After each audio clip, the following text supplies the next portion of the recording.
Hello, my name is Nicolas Polimenakos. I help out behind the scenes here at NORWAC, otherwise known as the Northwest Astrological Conference that happens on May 21st to the 25th. You can go to norwac.net for more information. Who is this person that I'm with right now? Is this Colin? Hi, Colin. Hi, Nicolas. How are you? I'm great. Good to see I'm you. so glad. Likewise, likewise. Yeah, Colin, you and I go way back, and it's because of NORWAC. Are you kidding me? It's been 10 years. Yeah, because I was part of the Bridging Divides scholarship class in 2016. So, yeah, here it's been. We're approaching our decade together. Yeah. Yeah, 10 years. You're one of these people who's seen probably you were there before 2019, before the real shift started to happen, when we had a lot more younger crowd, different hmm astrological thought come in. You saw what NORWAC was and then what it was kind of morphed into, you know? Yes. So you're Yes. you're one of these people there and yeah, so 10 years. Wow, thanks for keeping track of that. We are in the business of time after all. Yeah, It we is are. wild. Sometimes I want to forget. Um, I know, speaking of time. Yes. But Colin, so much has happened with your history of Norwalk, and we're at hmm another stage here because basically hmm you're going to speak twice at the conference, once on Saturday, and we'll get to the Sunday part. On Sure. Saturday at 1:45 p.m. Pacific, there is a lecture. Love this. Astrology is the verb from principle to practice. Can I read Yes. something here? Sure. That's part of the copy. Astrology is often discussed as theory or identity marker, but what hmm happens when we practice it as a verb? Yes. Yes. What does? Yes. What does that mean? Well, hey, I sound convinced, I'm sure of nothing, right? I'm just thinking out loud around these ideas. But I think what I want to focus on is specific areas within the chart and specific techniques available by astrology that allow us to move from abstract to action. Because I think we're all holding so much information, but that in and of itself doesn't lead to inspiration. And so, what are the areas within the natal chart that allow us to really move from abstract to action? Because that's the crux of all of this, theoretically. I would imagine so many of us are studying astrology and investing in a tremendous amount of time and energy within these conversations because we want to experience transformation. And I think if we're not talking about principle to practice and really specific small ways that are simple but not always easy to make that happen, I just frankly will say I think a lot of the information we're receiving is completely meaningless. Yeah, I hear you on this. I think in general, because there's such an influx of information because of the age that we live in, because of Yes. the electronics and the internet. And it's amazing, right? Like the whole world's Yes. at your fingertips, that everything there, you can, whatever you want to Yes. know is there. And then if we narrow it down from the astrological realm and we take things in and we're learning, but I see this even with myself sometimes where there's some hmm sort of blockage or stagnation that happens Right. where, yeah, what do you do with the information and what part of it is actually applicable in your own life, right? Absolutely. And Yeah. then how do you move it? Or what does it turn into? Right. So, Yeah, it could be delayed procrastination, analysis paralysis, right? mhm. So I think there are specific houses in the chart and signs and techniques that really just make this come alive, through the application, through the behavior. Because yeah, I think there's a time and a place, we're four Geminis, two for the price of one, the both of us here. There's a time and a place for the words. Yeah. But then I think I am sort of feeling kind of your honest and Gemini counterintuitive quality of like, no more talking. Let's just get right to the action, right to Yeah. the behavior. Everybody has read the cookbook, but not everybody's in the kitchen. Let's get in the kitchen and Yeah. start cooking these principles. Otherwise, I'm so bored. Oh, Yeah. Yeah. And then we forget everything we just absorbed. yeah, right. You And know, a like, lot of valuable time I just spent, like, yeah. please, per Yeah, no, favore. I think if anybody is in astrology who's practicing days, it for however long, you know, kind of the ways you're maneuvering as a practitioner. I think this is a great lecture topic, Colin, that's happening here on I hope. Saturday, 1:45 p.m. for anybody Yes. watching. We still have in-person tickets left. Anybody else watching, you can participate from any part of the world because it's a hybrid conference. If you go to norwac.net, you could see the schedule, the speaker bios, the lecture titles, the pre and post conference lectures, all the rates. You can go by the day, by the whole weekend, whatever you want to do. It's all at norwac.net. Colin, what I'm about to say here is a big deal because basically Mm. on Sunday, you close out the conference with a keynote.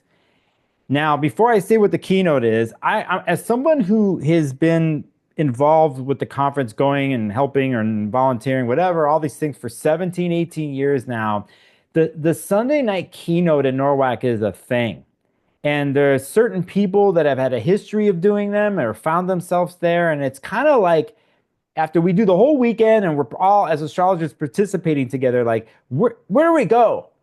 Mhm. Where do we go next? How do we take all this? And people meet each other online in the Zoom rooms or in person. Everybody's excited because we're speaking the language with each other. And then here we are, this beautiful ball of energy. And the Sunday keynote is part of this. And you're going to do Mm. a keynote here called Towards a Technology of Trust. Tell us a little bit about this. Well, thank you for that reminder of the significance of the closing capstone.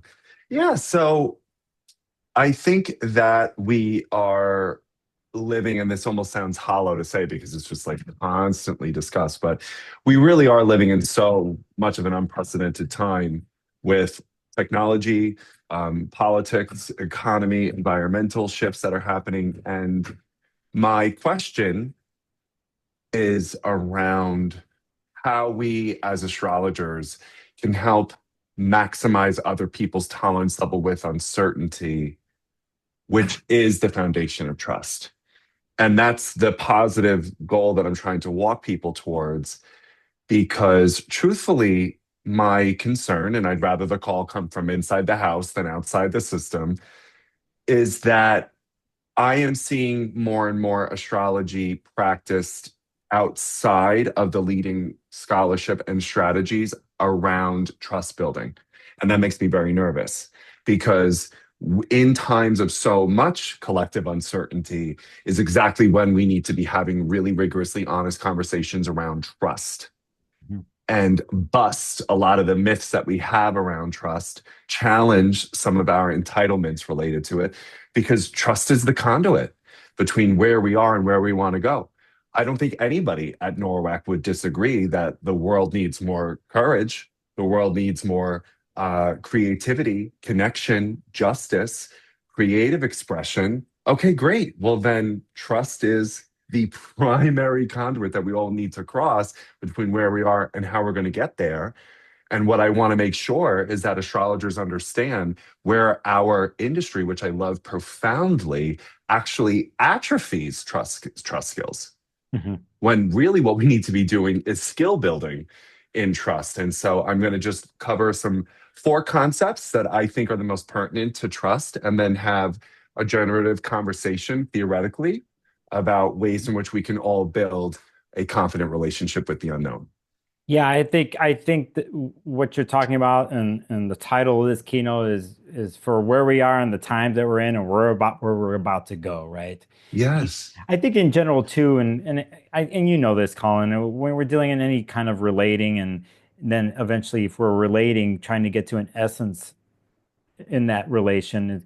Trust has to be there and be built in certain No ways over question. time, and because it brings you to a place of intimacy and to the heart of something, right?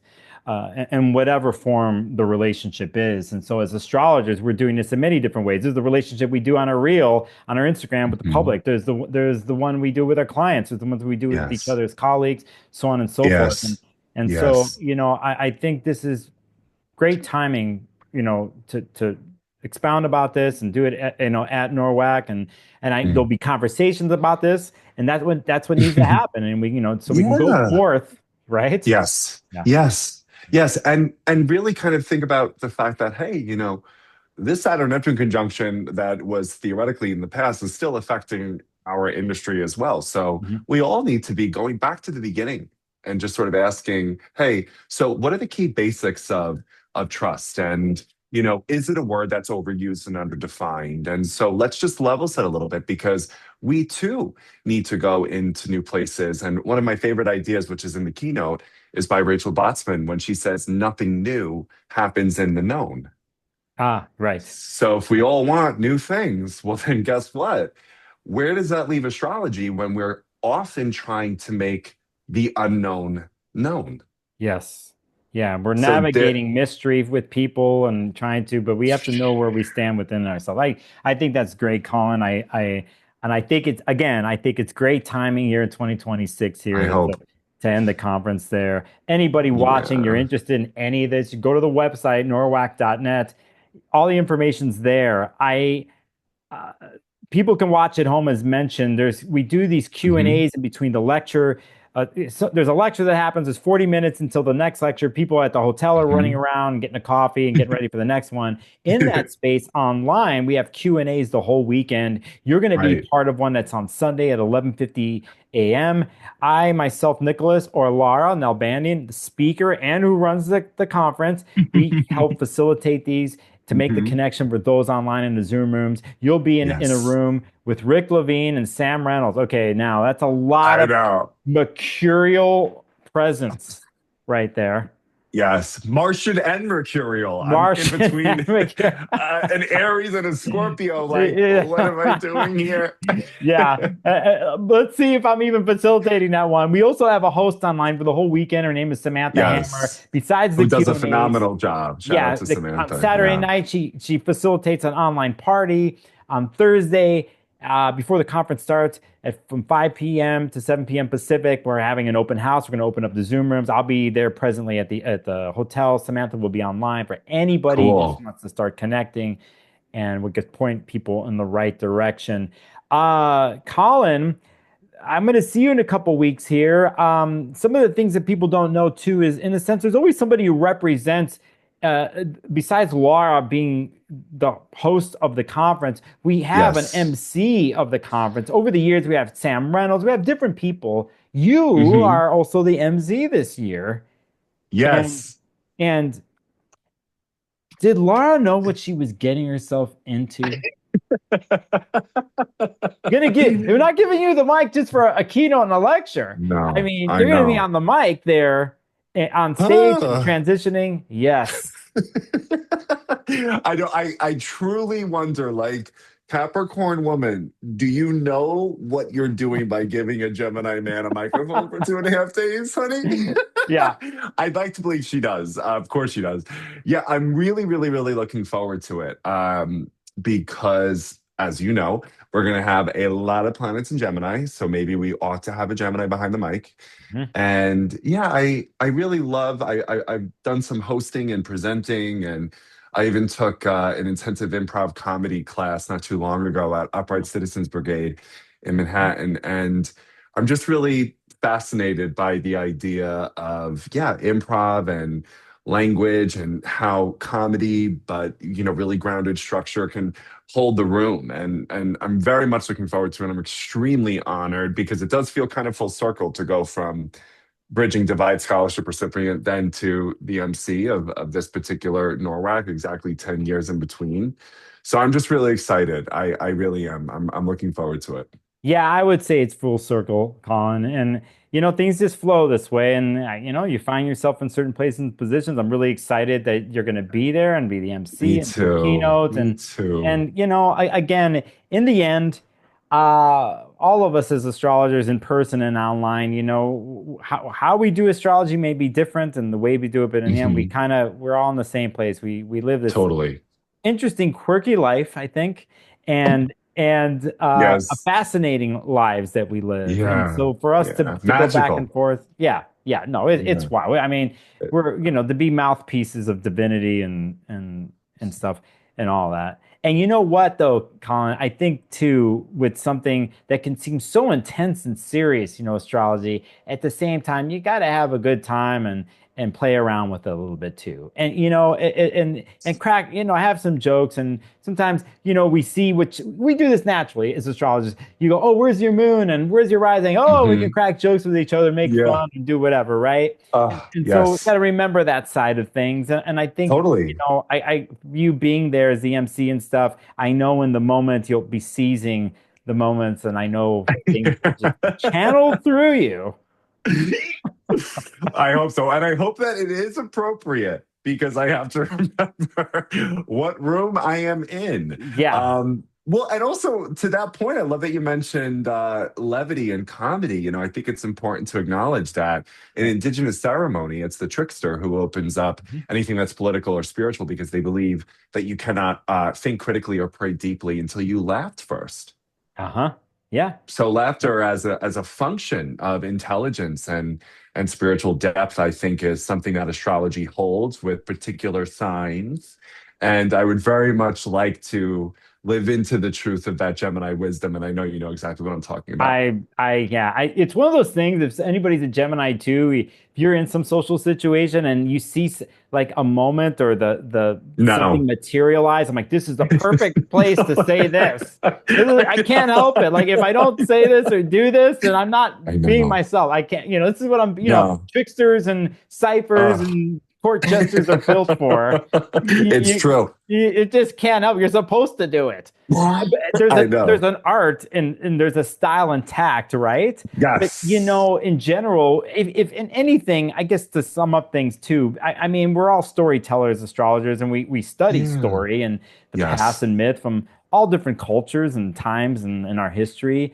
But in all that, most of the information that we learn from, let's say, a story-based form, whether it's a myth, so on and so forth, Hmm. a movie or a book, Mm. there is the whole range of human emotions and the ways that we access them. And most of the time, yes, it's the dramatic, intense parts, it's the dark parts, or whatever. But I think you're right. A lot of times, it's we have to come through humor, and with that, sometimes we can, like any mercurial thing. I think can you let's say using humor separate something, Yes. right? And then there we are seeing the different parts of it, and then it comes back together again, right? Mm. And a lot of time, if we can separate something or and Mm. do it together, and we're doing it through some good laughs and humor through story, that's pretty much how the world is, I think, worked really. So, yeah. Anyway, that's No some thought. notes. Yeah, that's why they say laughter is the best medicine, Yeah. right? It's not, it's again, it's not just information. And yes, that helps. But I think, I've only done that sort of particular expression of maybe, unintentional or intentional comedy a few times. And there has been probably nothing more emotionally fulfilling than getting laughs from a crowd. And Yeah. it's not because of, oh, I did this, it's just like we could just be in the joy of this and the happiness and the Mhm. relaxation. Like there's nothing better. So I hope Yeah. that I could do that for 2.5 days. Yeah, no, I feel it, Colin. We're all going to be there together doing this again on May Yes. 21st to May 25th, the Northwest Astrological Conference. You can go to norwac.net, and all the information's there. Tickets are still available. Yeah, tickets are still available. Colin, I'm going to see you in a couple weeks here in person, all Can't right? wait. I can't wait. See you soon. See ya.